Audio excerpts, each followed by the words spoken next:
is a podcast from BBC Radio 1. So here we are, man. A Sirius Satellite Radio Network in a radio studio. I think this belongs to Bruce, cousin Brucey. That's right. And we're here in New York. Big up to cousin Brucey. Big up Brucey right now. The reason we're here in New York City is to catch up with one of rap's biggest fans and one of rap's biggest rappers. And I have to say, it's good to see you again. Thanks for giving us some time. I wish I could say the same for you. It's okay to see you again, but you know, it's all right. So this book, Emienm, The Way I Am, it's not your first foray into the publishing business. There was the Angry Blonde book, which is kind of more of a behind-the-scenes look at the lyrics, the inspiration behind the lyrics for your songs and stuff. I've wrote many books. I actually wrote the dictionary. Did you? Yeah. The dictionary. Right. This book here, The Way I Am, is more of it's like a more personal trip through your journey. It's like a personal glimpse into the journey, into the inside, into the career and the mindset of. Is that a personal glimpse into the inside? Yeah, that actually is a personal glimpse. That's about as personal as I get right there, buddy. So why don't you take your eyes off that right now and stop looking at it, because that's my personal own. That's my own thoughts. That's just for you right there. Terrifying to think that's what's going on in your head right there. There's about 1 billion words all on the same page, and people will get a chance to see that when they see the book. But what I love about this book, Em, is the fact that it's like the ultimate scrapbook for fans too, and it's not just you just kind of giving people the insight and your own thoughts and your feelings about your journey so far, but also there's lots of cool archive material in there. There's the original lyric sheets, and there's flyers and shots of demo tapes and cool Polaroids and stuff like that. So in a way, this must have been really good fun for you to go through all the old bags and literally clean out your closet. I mean, it was years of like collecting, just collecting memorabilia or whatever, and just saying like, I wonder one day will I use this, and finally got a chance to use it, basically. It was just a bunch of stuff that was stacking up at my house, in my office, like, just was like, wow, I wonder if one day I'll get a chance to do something with it. But this was the perfect thing to do it with, I think. There must have been some funny moments too, some moments where you had a laugh at yourself when you picked out some Polaroids and like, I completely forgot I wore that jumpsuit. I don't know about the jumpsuit, but like the training bras and the panties and that's, Yeah, no, there's a good one there, and what I like about that particular suit there with the artwork that you've done. Did you do that artwork yourself? Oh yeah, I used to fabric paint on pants. 'Cause everyone used to do that. I remember when I was coming up and into rap music as well. The hottest thing at the time was getting like T-shirts with your own picture on it or whatever, and done by a local graffiti artist or whatever. That was like it. Oh yeah. Did you used to sell that stuff as well? Didn't you? In the book it says you used to kind of. I think there's a flyer in there that I actually drew myself. And. Maybe I think I made copies at the school printer or something like that, and just cut them out myself and would pass them around the neighborhood, And sometimes I started getting like orders, and like people wanted like stuff done by me, and it started to get like where it was like, whoa, I need to calm down, because if I had 2 or 3 things to do in a week, it would like swamp me, because I'd have to go up to A.O. Price at the corner. It was a little drugstore or whatever, and the little bottles of fabric paint, I would steal them until they put the detectors up or whatever, and I couldn't really do it anymore. But they used to be real easy to swipe, but they were like $3-4 a piece. So I used to just take those, and it's the statute of limitations is up, by the way, on that, so I can't get in trouble. But you're clear. No, I mean that's basically how I would do it. Then I would go back to my house and just paint. At the time you're working these jobs, trying to pay your rent, trying to put food on the table, but at the same time you know where you want to be. I think it was age 11 that your uncle Ronnie played you your first rap song, and at 14 you said that it was when you decided you wanted to contribute and you wanted to make it your life. Yeah, at 14 is when I wrote my first like rap song. Yeah. It sounded like LL Cool J, like it sounded like I'm Bad or something like that.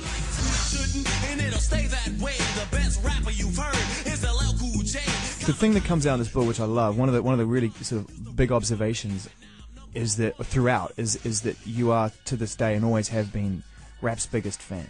That you threw yourself into every aspect of it, whether you breakdancing like you point out in the book, you go and hang out and dance or whatever, or you do some drawing, but also as a rapper, you just listened so keenly to rappers and you really admired other rappers. What was that feeling like when you first discovered rap music? Well, I remember specifically when I was in the 6th grade.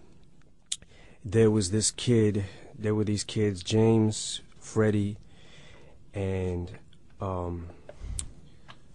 I forget the other guy's name. 3 kids who taught me how to break dance. And we used to go into the library. I'm not sure if I wrote it in the book. If I didn't, I'm gonna say it anyways. There was these 3 kids that taught me how to break dance, and we used to go after school in the library, and the librarian would let us like throw cardboard down and like, you know, do stuff. And this dude Freddie was out cold, man. He was crazy with it.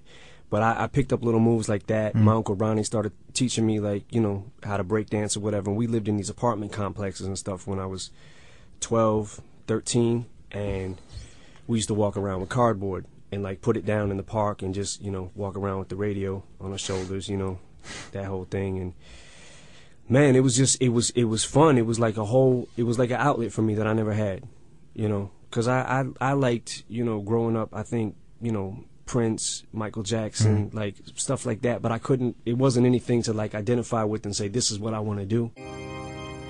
How you doing, brothers and sisters? We are the heavyweight kings of rap. Giving no soft pity MCs no slack. And when you thought it was safe to be an MC,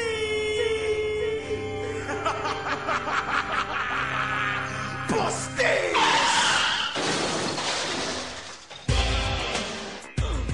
I sort of felt when I discovered it, man, that it was like, this is mine. This isn't my older brother's, or this isn't my friend's. They don't get it. This is specifically mine. Yeah, and it was like, it was one of them things too, when you were a kid, like, it was yours, you know, and it was like, nobody around you really could have it. If people started catching on, you didn't, like, when people caught on to the Fat Boys, I didn't like them no more. You know what I mean? And I'm not saying anything bad about the Fat Boys. I love the Fat Boys. Someone had to do it. But just when Crushin' came out, it was like, it wasn't that it was a good album. It wasn't that it wasn't a good album. It was that everybody knew who they were. So it was like, oh, I got to find me some more underground shit. You know what I mean? So it was like, and, you know, that's kind of how underground kids do today. You know, it's like, that's the way they want it. If you get, you know, it's the way the game is basically in general. If you get too big, you know, people usually want to move on to the next thing. 2 rappers that were really instrumental to you that obviously had big success and were able to retain some credibility with it and be cool with it were LL, you've talked about. And, you know, we've all heard and seen on YouTube, you know, when you caught up and pranked LL, which was hilarious. Shave 45, man. We gonna take another call. Who's this? Yo, this is Jason, man. All right, Jay, where you calling from? I'm calling from Miami. What's up, baby? You know, I've been a diehard LL fan, you know, since the first album. And I just want to know if I could play like a little name that tune kind of thing with LL, you know, if I like rap some of his lyrics and see if, you know, if he can guess what song they're from. Woo, man. Boy, I don't know if I'm going to be able to do it. Try it. Go ahead. I'll try. I'll play the game with you. Why not? All right, check it out. I write rhymes that shine like lipstick. So much material, but not materialistic. Yo, that was crazy. That's Eat 'em Up. Eat 'em Up L. Yeah, that was crazy. All right. Yeah, that's crazy. I got one more for you. All right, let's do it. I got a song I wrote myself. Can I drop a little something? Yeah. Let's hear it. All right, go ahead. Let's hear your joint. All right, cool. This is one I wrote myself. His palms are sweaty, knees weak, arms are heavy. This bomb.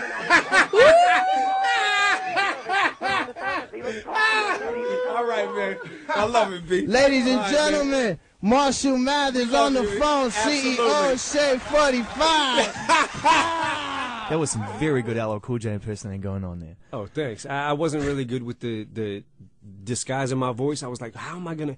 If I talk like this, he's gonna know who I am. Yeah. You know what I mean? So I was trying to find out, like, just trying to make my voice deeper, just to be able to get into it, because I thought he might. Well, when you see that it's you, like, because obviously it's Eminems pranks LL Cool J, you can work it out. But for him, being in the studio, he didn't sound like he had any idea who it was. Didn't sound like he had any idea who it was even initially when you dropped it. And then he was like, oh, okay. Because it took him a second with Lose Yourself to work out that it was you. I thought that was hilarious. But there was also the Beastie Boys, and I know you read in the book. To me, the way you described your feelings about the Beastie Boys and License to Ill on that tour, that was almost like your punk rock moment. You know, like in punk rock, when kids see, when bands sort of Sex Pistols do it or the Clash do it, they're like, I can do it. It's not out of my reach. When I saw the Beastie Boys, I remember I was sleeping on the couch somewhere. I think I was at one of my mother's boyfriend's houses or something at the time, and I seen the video come on TV, and I was like, holy shit.